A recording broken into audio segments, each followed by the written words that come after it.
Hi there, welcome to the latest episode of my 10-minute moan.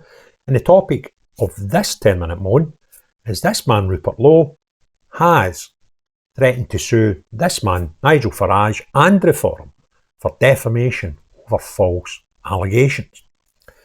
Now the story's been covered far and wide in the mainstream media, and I'm using the Express just for reference in this one. I won't be reading out the full thing, but the highlights of it and giving my opinions of it.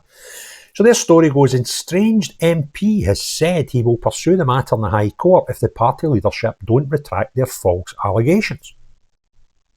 Ex-Reform UK MP Rupert Low has announced plans to sue Nigel Farage, Zia Yusuf and Lee Anderson over the claims he engaged in workplace bullying and made threats of physical assault against the party's chairman. In March, Mr Lowe was expelled from the party by Chief Whip Lee Anderson over the allegations and referred to Metropolitan Police. Now this bit I thought was quite funny. I think the whole thing's a bit of a mess, right? See Reform, all I had to do to be the next government was say nothing. Nigel Farage, put him in a cage, put a gag on him, say nothing for 4 years. You'll probably end up the Prime Minister, right? But they didn't. They went nuts over this whole Rupert Lowe fallout.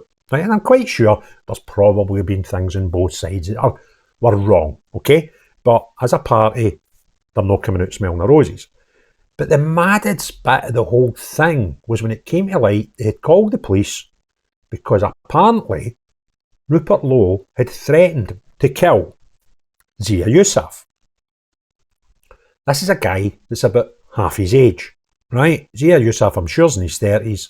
Rupert Lowe is nearly 70, right? So he's about half his age. And it took him 86 days from memory, from when the alleged crime happened, to going and reporting it to the police. And days before it, Rupert Lowe put an article in a newspaper that said some unpleasant things about Nigel Farage. And within hours of that, Zia Yusuf called the cops and told them a man had threatened his life. Let's get real, eh? So anyway, the force has since launched an investigation as part of which the Great Yarmouth MP's gun collection was seized by Gloucestershire Police. In a major ramping up of tensions on Thursday, that's today, Mr Lowe said he will be taking the trio to court as the false allegations have caused him serious harm to his reputation.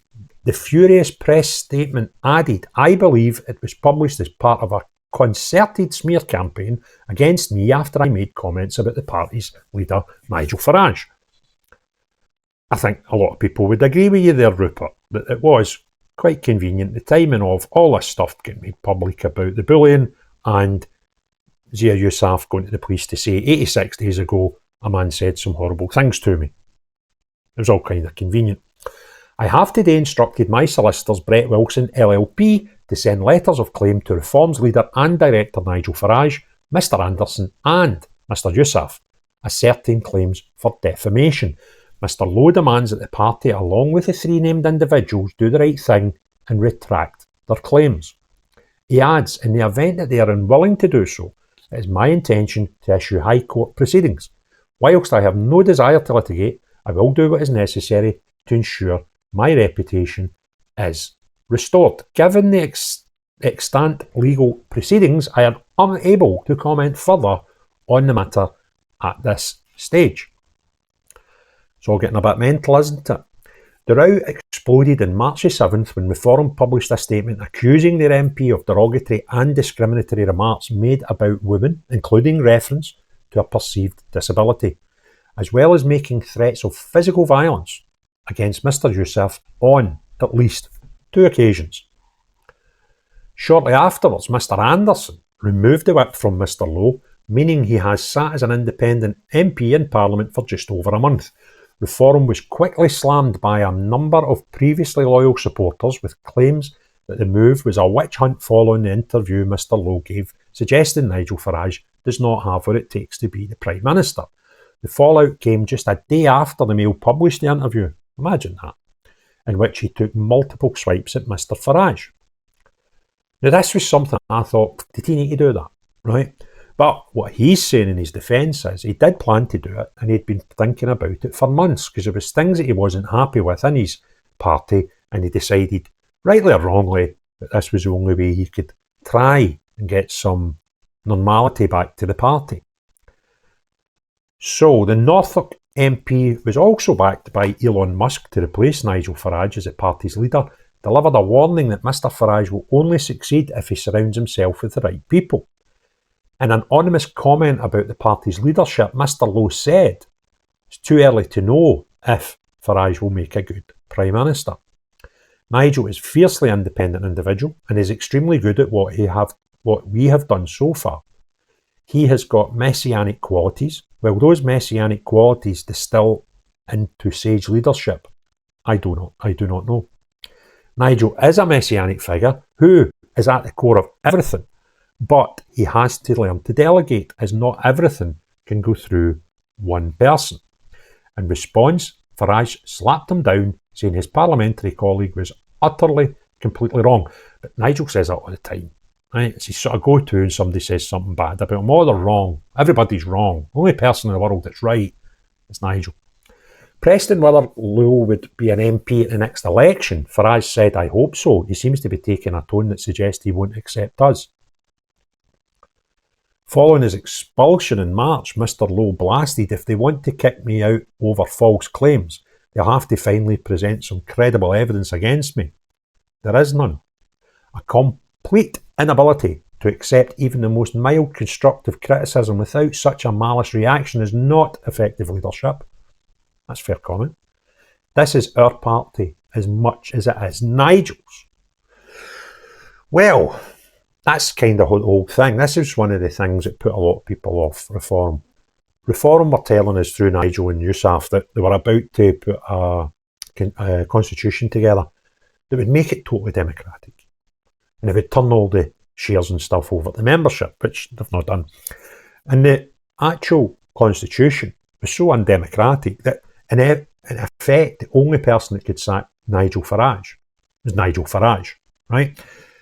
Because they did allow, and this was a bit that some people were like, look, it's democratic. They were going to allow members to put some people on the board. I think it was 2, and I don't even know if it's been done yet.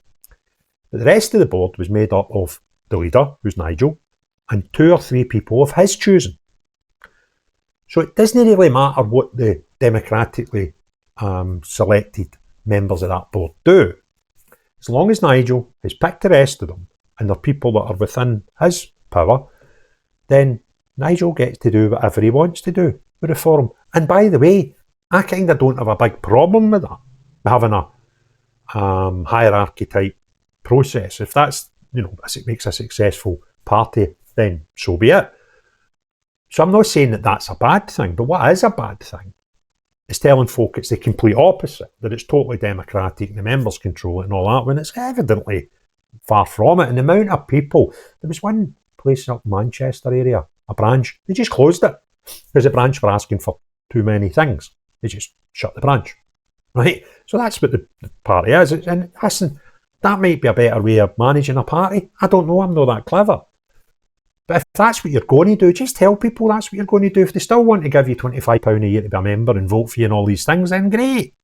But don't tell them one thing and deliver another, because that doesn't make for the electorate to be confident that what you say you're going to do when you get into power, if you do, that they can trust you. Staying up to date with events around the world can be difficult, where it's impossible to consult a single source for the full story. Narratives that shape public opinion often just reinforce media and corporate-backed vested interests. It's hard to know what information to trust. See what the media is exaggerating, sensationalising, over or under reporting. That's why I've been using Ground News. Ground News is an app and website that combines news from around the world in one place so you can compare coverage. For every news source, you can see if it has any political bias, how reliable the reporting is, and who owns them. They even have a blind spot feed that highlights news disproportionately covered by one side of the political spectrum. Take a data-driven view on the news and stay current. Get news from thousands of sources worldwide in one place. I've been using Ground News to help me get all the world's news in one place and give a more balanced opinion on what we read and viewing who is telling us the truth and who isn't. Subscribe via my link to get 40% off the Vantage subscription. It's the one I use to get unlimited access to every feature. Your subscription can not only help my channel, but also help Ground News, as it makes the media landscape more transparent. When they can't trust you when you're telling folk how to run your party, and it's evidently lies. So that's kind of where I'm at with the whole reform thing. And I do hope, obviously going into the Scottish elections in 2026, I'll be standing for SDP as a candidate. And that hopefully will look after itself. And we're 4 years away from a general election again, 4 and a bit years, maybe 4.5. So hopefully, whoever comes out as our credible opposition to the current duopoly can do so within the next 3 to 4 years. But unfortunately, as every passing day goes, it looks as if Reform are not that party. If you want other people to see this video, do 1, 2 or 3 of the following things. Tick the like, thumbs up button, put some comments below and hit share.